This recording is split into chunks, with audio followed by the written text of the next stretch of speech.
Hello friends, আসসালামু আলাইকুম। Welcome back to my channel. আশা করি সবাই ভালো আছেন।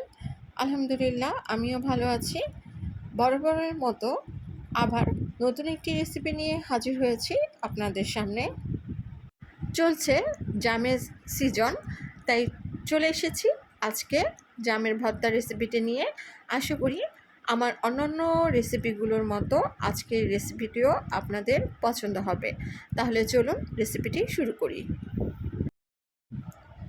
প্রথমে একটি বাটিতে নিয়ে নিলাম জাম, আর এখন এই জামগুলোকে আমি খুব ভালোভাবে ধুয়ে নিব।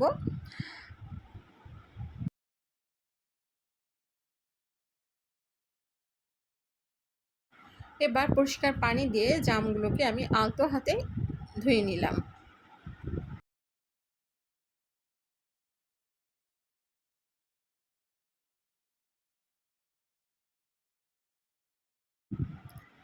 এবার জামগুলোকে আমি হাত দিয়েই ভেঙে নিব।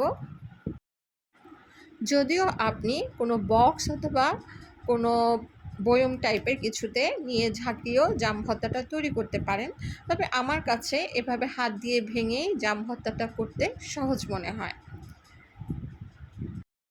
তবে জাম যদি অতিরিক্ত পাকা থাকে এবং বড় ও রসালো টাইপের হয়, সেক্ষেত্রে ঝাঁকিয়ে নেওয়াটাই ভালো। অবশ্য এভাবে হাত দিয়ে ভেঙে নিলে যে জাম ভর্তাটা খেতে খারাপ হবে তা কিন্তু নয়। জাম ভালোভাবে ভেঙে নেবার পরে এবার দিয়ে দিব বিট লবণ। আমি আজকে যতটুকু পরিমাণে জাম নিয়েছি তার জন্য 1/4 চা চামচের বিট লবণ নেওয়া হয়েছে। আপনি আপনার প্রয়োজন মতো নিয়ে নেবেন। এবার নিব চিলি ফ্লেক্স। আজকে এখানে আমি 1 চা চামচের চিলি ফ্লেক্স নিয়েছি। আপনি আপনার প্রয়োজন মতো বা স্বাদ মতো যতটুকু ঝাল খেতে চান সেই পরিমাণেই দিয়ে নেবেন। চিনি নিলাম 1 টেবিল চামচ। কতটুকু মিষ্টি খেতে চান তার উপর নির্ভর করেই, অর্থাৎ আপনার স্বাদ অনুযায়ী চিনিটা মিশিয়ে নেবেন।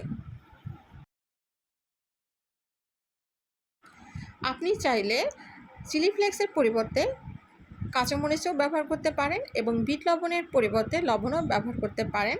তবে বিট লবণটা নিলে স্বাদ একটু বেশি ভালো হয়। তো এরপরে আর বেশিক্ষণ মাখানোর প্রয়োজন হয় না, অল্প কিছুক্ষণ মাখিয়ে নিলে জাম ভর্তাটা রেডি। তো এবার আমি আপনাদের পরিবেশন করে দেখাচ্ছি।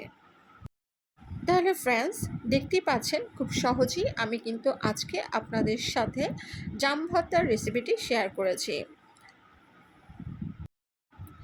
রেসিপিটি ভালো লাগলে লাইক ও কমেন্টস করবেন, পারলে শেয়ার করবেন।